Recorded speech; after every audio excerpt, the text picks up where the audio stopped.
2017. I call the member for Denison. Deputy Speaker, I present the Fair Work Amendment, Terminating Enterprise Agreements Bill 2017 and the explanatory memorandum. I call the clerk.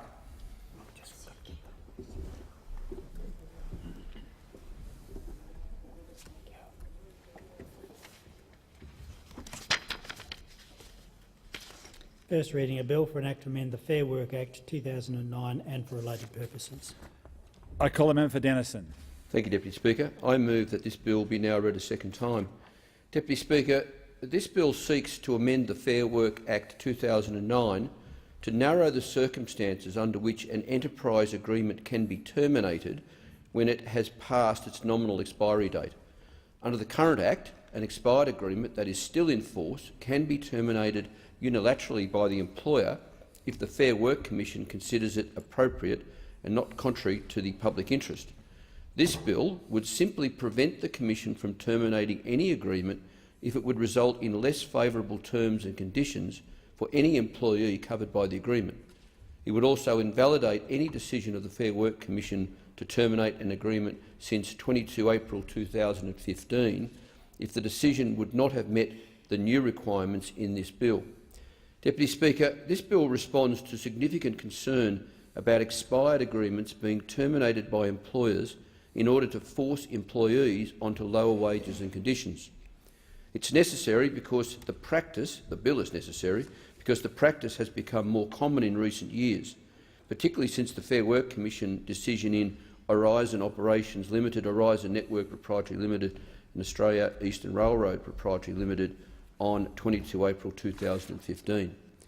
Speaker, the Horizon decision, which is how I'll summarise it, the Horizon decision more than 2 years ago is credited with creating a troubling precedent that has led to some employers resorting to what has been described as the nuclear option of industrial tactics. In short, employers threaten to, and indeed do, go to the Fair Work Commission to terminate expired workplace agreements and return workers to less generous awards rates. Faced with this, workers are forced onto less favourable enterprise agreements, thereby losing the wages and conditions they and others had fought for over many decades. As far as negotiating tactics go, Speaker, they don't come any stronger or more potent. Regrettably, Deputy Speaker, transport, power and mining businesses have wholeheartedly embraced this nuclear option, and in the fallout, workers have lost thousands of dollars in pay and had their leave cut, and in some cases, regional communities and towns have been left devastated. Deputy Speaker, in 2015, the Horizon decision of the full bench of the Fair Work Commission I'll start that again if you don't mind, Deputy Speaker. In the 2015 Horizon decision, the full bench of the Fair Work Commission ordered that a number of expired enterprise agreements covering Horizon and its employees would terminate the following month. The Commission found that the termination of the agreements was not contrary to the public interest and said that, and I quote, "The bargaining parties needed to set their attention on appropriate terms and conditions of employment that focused not on the past but on the circumstances that prevailed in 2015 and those which are foreseeable beyond." End of quote. In essence, this decision significantly shifted the Commission's approach to the termination of agreements that have reached their nominal expiry date but are still in force. As a result, a string of cases have followed where employers have successfully applied to the Fair Work Commission to rip up expired enterprise agreements despite justified protests from unions and workers. These include the high-profile case of Griffin Coal. In that instance, wages were slashed by 43%. 43%, Deputy Speaker. And this cut retrospectively applied to accrued annual leave and long service leave. As you can imagine, the impact of this decision on the town of Collie in Western Australia has been devastating. It's not just individuals, Deputy Speaker, but whole communities who are suffering due to this loophole which must be closed. Today, sadly, the termination of agreements in the Fair Work Commission is commonplace. Hard-won wages and conditions are being driven down, and employers enjoy a massive unfair advantage in negotiations for new agreements.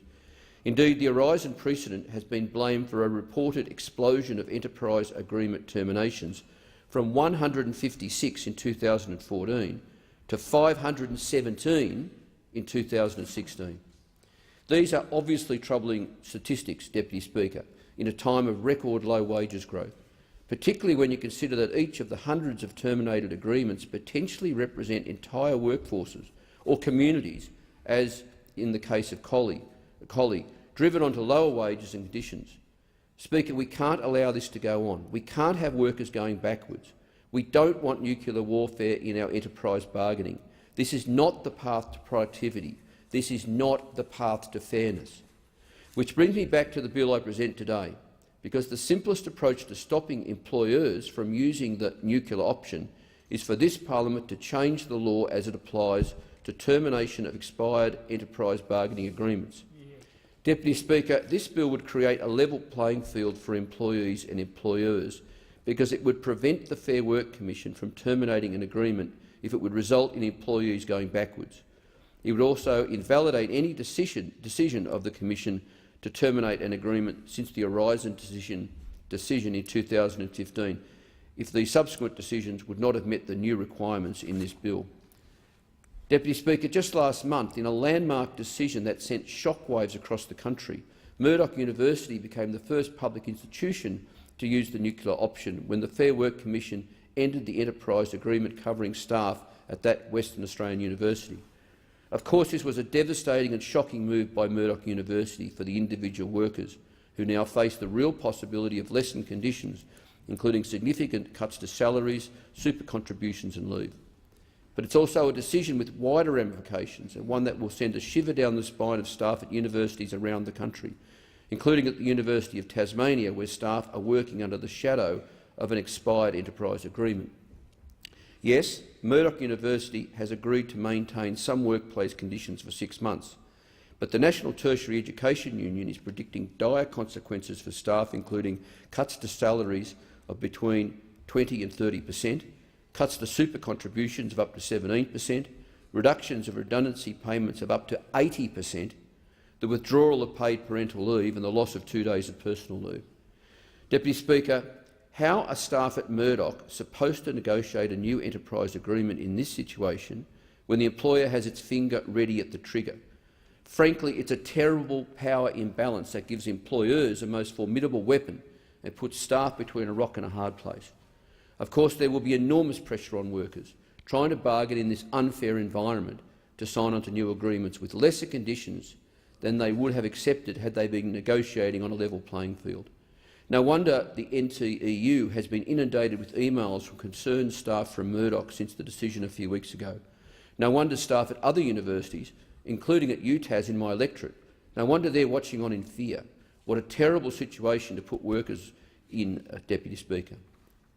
Shamefully, sitting on the sidelines cheering on Murdoch University is Education Minister Simon Birmingham, who is cutting the teaching budgets of universities nationally. He would be relishing the prospect of up to 30 universities across the country cutting staff costs using the threat of terminated enterprise agreements. Surely, Deputy Speaker, this is an unintended consequence of the Fair Work Act, one that is being used as a weapon against employees. The rules of fair play have been broken, and it's just too easy at the moment for employers to undercut their workers' wages and conditions. Frankly, the Horizon precedent has opened a door that must be shut. Deputy Speaker, the aim of the Fair Work Act is to achieve productivity and fairness through an emphasis on enterprise bargaining. The bill I present to the Parliament this morning would help achieve that, because it would simply return us to the original aim of the Act. In other words, it would help recreate a more level playing field for workers and their employers by returning the emphasis to fairness and productivity. There's nothing complicated about any of this, Deputy Speaker. The bill would simply prevent the Fair Work Commission from terminating an agreement if it would result in less favourable terms and conditions for any employee covered by the agreement.